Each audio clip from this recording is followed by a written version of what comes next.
What is your stance on the Voters Not Politicians initiative? I think it's amazing. Just look at its enemies.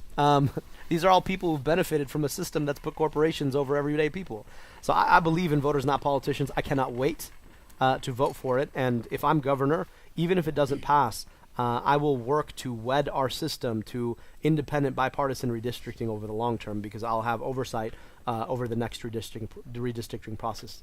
It's time for us to break this system that has left us with one of the most unequal distributions of government in the country. Frankly, we're the second most gerrymandered state in the country.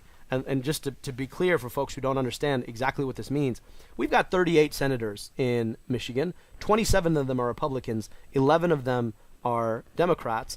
And we all know that the vote doesn't go more than 45 to 55 either way in any given election. So we've got to stand up for a government that's actually fair, where instead of politicians getting to pick what their voters are, voters get to pick who their politicians are. I want to ask one quick follow-up on that. If legislators are drawing these lines, how you said you would have significant, oversight over it. Can you talk about what you would change? How would you do that? Well, look, I believe that we've got to go to mathematically independent redistricting. And, however much that legislators are drawing lines, it's got to come through my office to get okayed.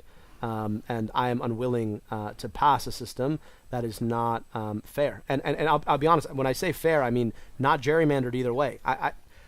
We're at a crisis point in our democracy right now. And that crisis point is that people have stopped trusting in the institutions, whether it be journalism and the veracity of the free press, or the veracity of their vote in democracy, because we've seen people play on the edges, right, and change the conversation in so many ways that are not good for democracy. I don't think it's good to be gerrymandered either way.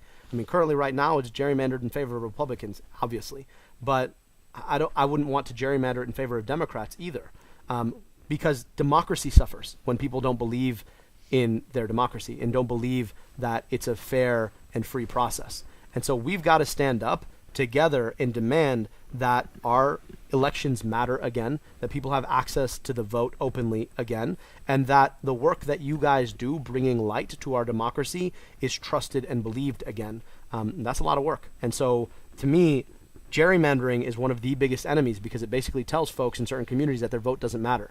So there becomes a culture of just not voting because you don't believe your vote matters. And we've got to address that. And I think gerrymandering is one of the biggest reasons we're down this hole, and we've got to get out of it.